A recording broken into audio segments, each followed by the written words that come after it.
Hey, what if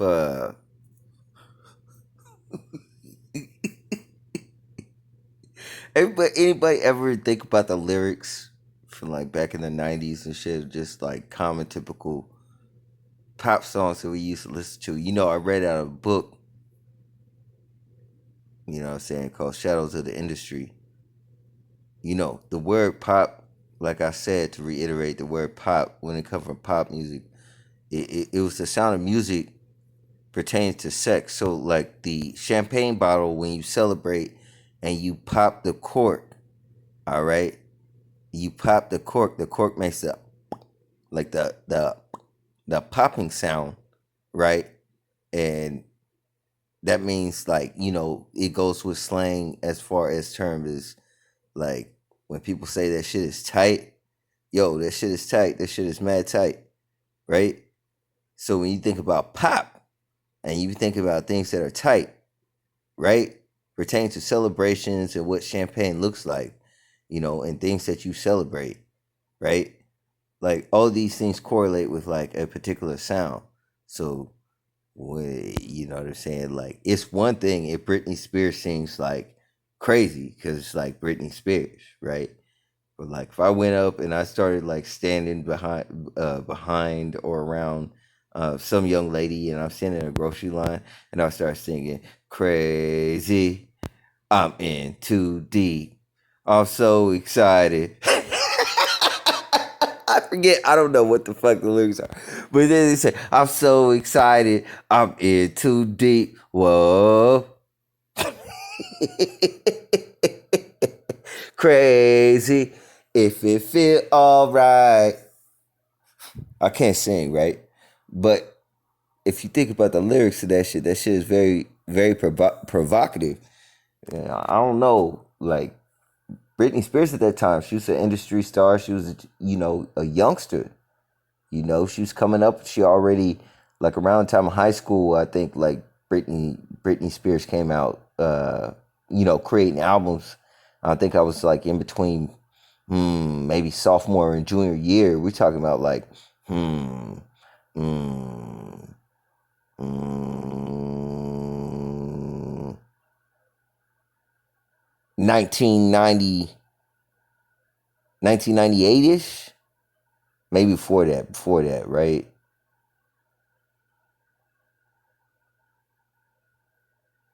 Yeah, I think Britney Spears came out making records around, I want to say 1998. You feel me? And she was and she was like a teenage sensation, a teenage star, and we all like known her and grown up with lyrics. But like for her, the age that Britney Spears was creating that type of music, at her age, you know what I'm saying? Crazy. I just can't sleep. You know what I'm saying? I'm saying the next time I'm singing this out in public. I'm so excited. I'm in too deep. Whoa.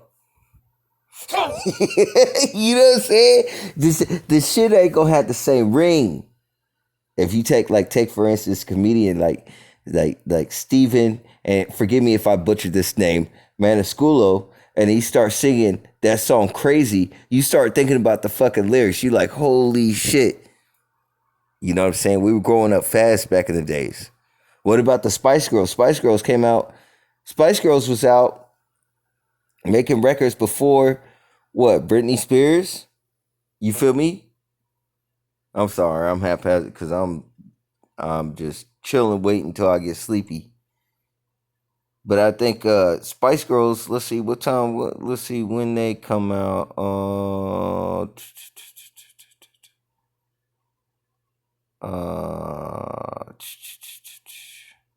Shit. They're somewhere between 96, 97, maybe. You know what I'm saying? Because I think they were out. Let me think of this shit. Shit. They was out maybe 95, 96. That was like around the time I was like maybe like in eighth grade.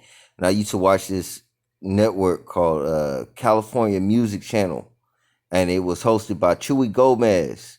And I would watch this after I came home from school in California, Northern California and shit, right?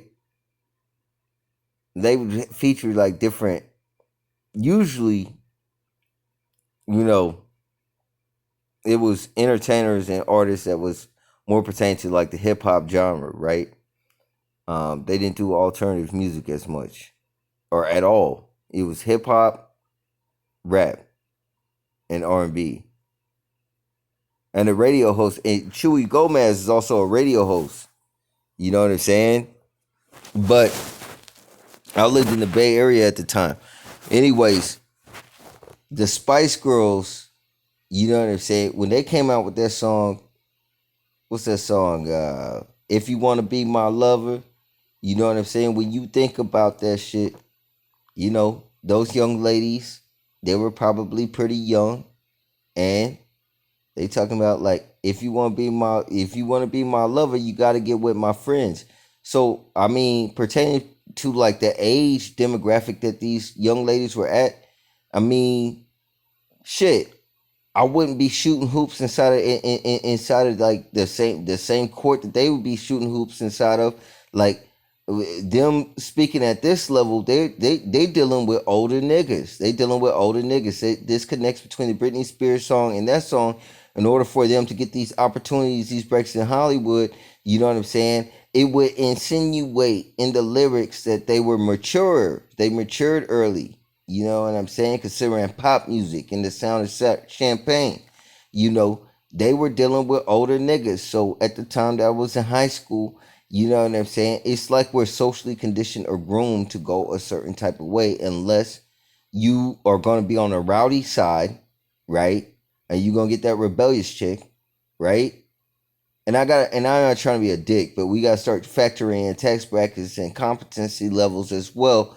And this happens during high school. These individuals usually elope early, and those would be seen to seem less than either mediocre or less than satisfactory grades, eloping or barely escaping high school and creating a family, which would be smart for the individual that has less opportunity pertaining to progeny. You know, but just looking at the lyrics here, these young females were getting sugar daddies. It was a sugar daddy type of market. You know, if you want to be my lover, you got to get with my friends. This is like opening up a bouquet. The legs are open like a bouquet. You know what I'm saying? Considering flowers and romance and everything. You know what I'm saying? But I don't fuck with flowers because romance shouldn't match funerals, right?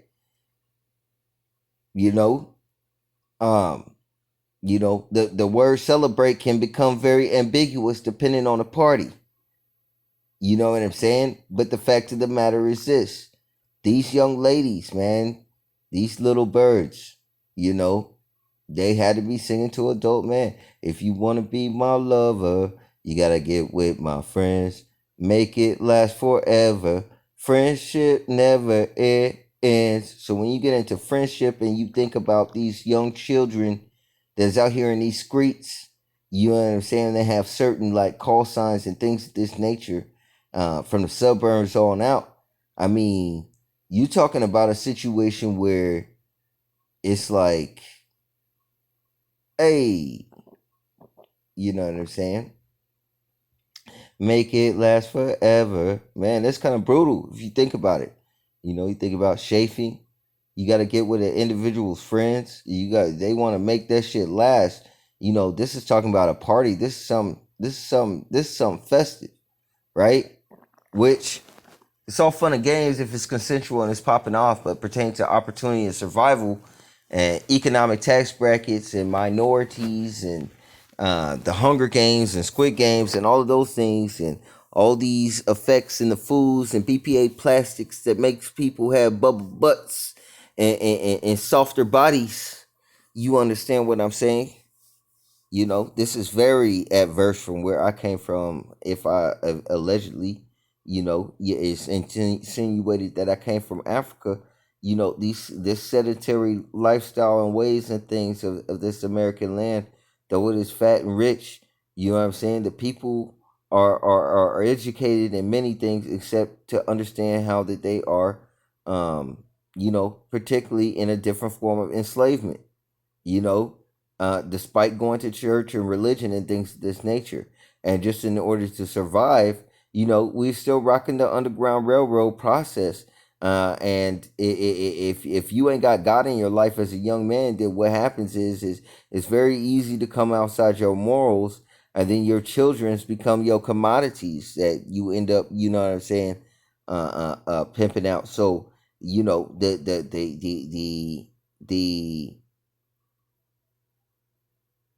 you know, the fangs from the underground, you know what I'm saying, reach all the way up through all the tiers pertaining to behavior and the spirit of certain type of things. That makes this world go around because we have scarcity, supply and demand, nepotism, so on and so forth. This is showing you, you know what I'm saying, and I can't call this evil music.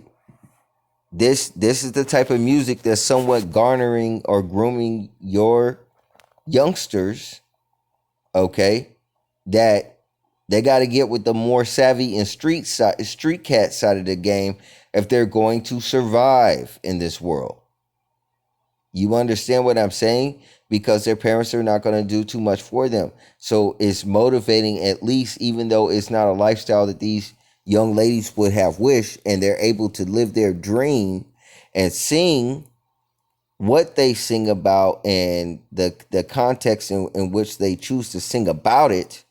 They are forced or trapped in a position to operate against their own motives for any form of liberation and freedom to exercise free will. You understand what I'm saying? This is conditioned at an early age. So rather than denounce all of it, they are promoting the lifestyle, at least to give some hope to individuals to have something to look forward to. Even though it is it's a very fucked up, but it's like it's fucked up like that. And I'm telling you niggas out here like this, between these ASM artists and all these females like this, hey, I'm a real nigga. I look at your teeth and shit like that first, and I say like all your teeth is together. You got like healthy skin and all this other shit like that. But like you single or you only fucking around with niggas that I knew in deep state from hell a long time ago. Like Cherie's homies, I know them. I've met them before. They were like at a rave or whatever.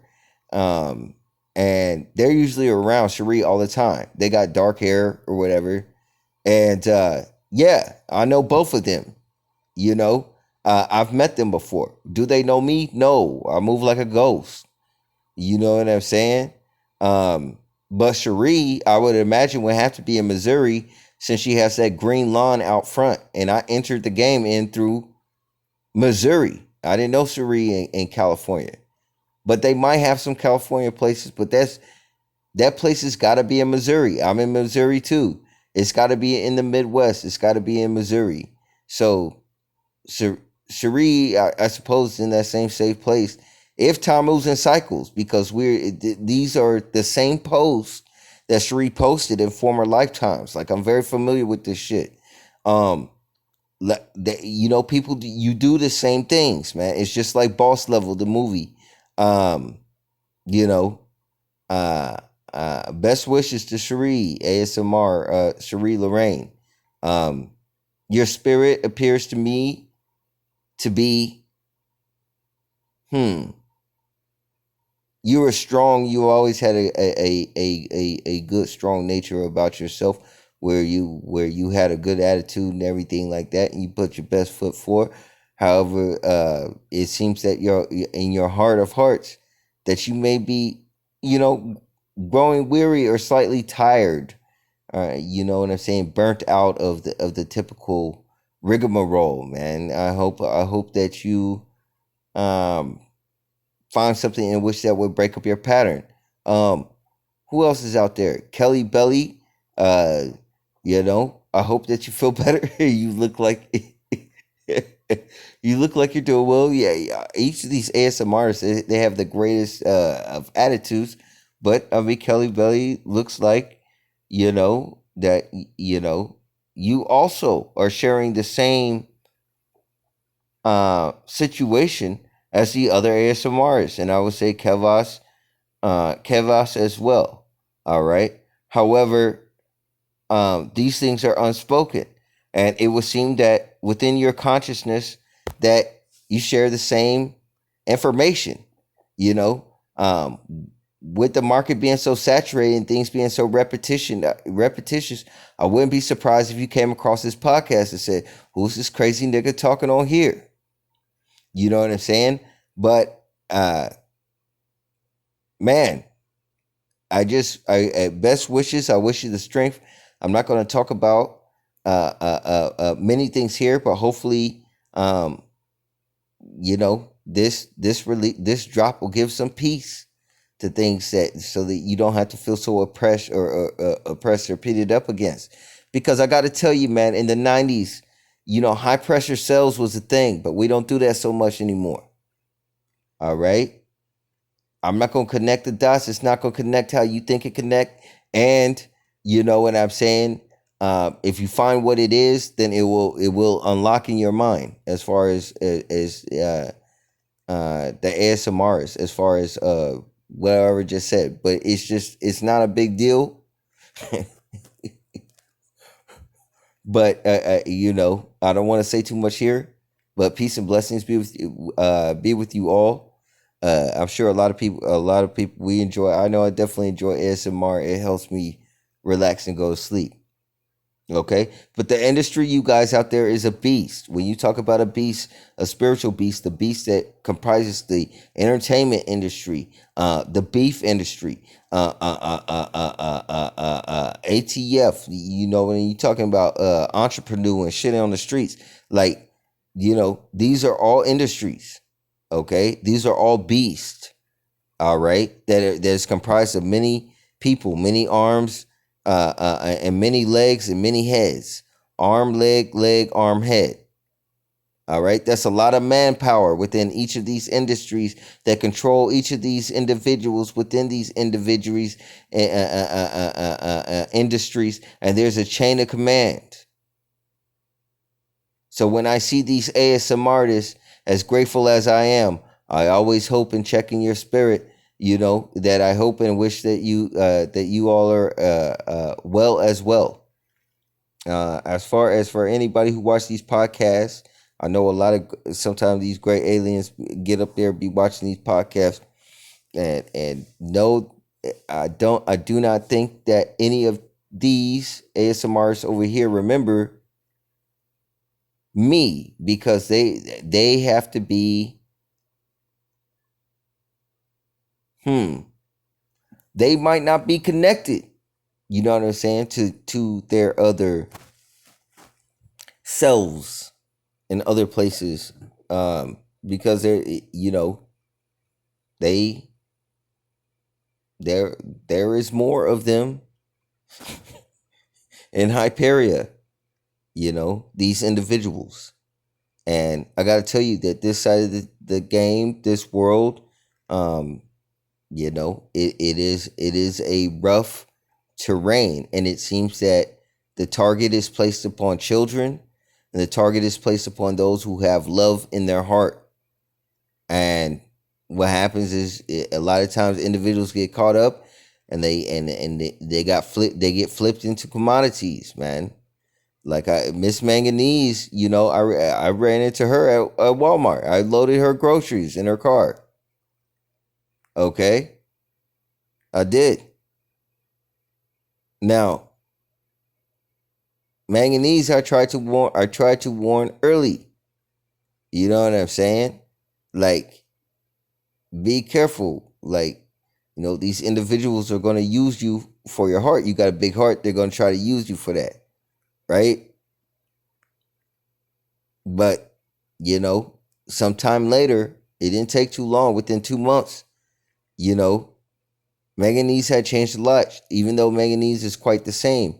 And I see these spiritual changes go through people, and I concern over them and their well-being, knowing that if the spirit is slipped out of the body, then you end up in Illa, or should I say LA, a place I like to call Kylo. All right? And this is so that the mind can be rejuvenated in the spirit first. All right. But you know, manganese is strong and manganese is possibly still hanging in there. But I go back to say this. Uh it's a beast out there in this industry. The shit hit different when a man sing a Britney Spears lyrics or a Spice Girl lyrics, and with this LGBT and trans and all these things in the bathrooms and things of this nature, hey, go on and get these people a different bathroom, man. Let the males be there because males, you know what I'm saying? Even though, you know what I'm saying, it's just going and get them a different bathroom. And the female bathroom, because if I had a daughter, you know what I'm saying, I'm going to be feeling a certain type of way. Go on and make them a bathroom. It ain't going to take too much to make a third door and throw some toilets and all sorts of shit up inside of there. You know what I'm saying? So that, the same as you got the other bathroom, just make a third bathroom door. It don't take that much. I don't think that they should have to hang with the fellas. I don't think that they should have to necessarily be in the same component with the females. But there could be a third option in which, if those parties wish to enter into that restroom or whatever, then that's their choice. That's their choice. Uh, but as you see, it is different when I start singing. When I'm a dude and I start singing songs that are pertaining to Spice Girls, or Britney Spears, or any of these pop bands. You know what I'm saying? You hear some dude singing, "If you want to be my lover, you gotta get with my friends. Make it last forever. Friendship never ends." When you get a you know what I'm saying, a motherfucker singing that shit, you know what I'm saying? Hey, you might not be privy to the individual's lifestyle. I mean, the shit might start sounding real weird. The world might start looking different. You understand what I'm saying? And I'm not talking about different in terms of niggas just having heebie-jeebies over some type of social issues. I'm talking about pertaining to that ledge of safety. You understand what I'm saying? Understanding mentality, psychology, so on and so forth, pertaining to this influential pop music, you know, and the works that go along with it. You know, it's an odd world out there and how these things connect, and it's a rough terrain for these young aspiring artists and things of this nature. Best wishes to you. All right, peace and blessings being with you all. I'm out.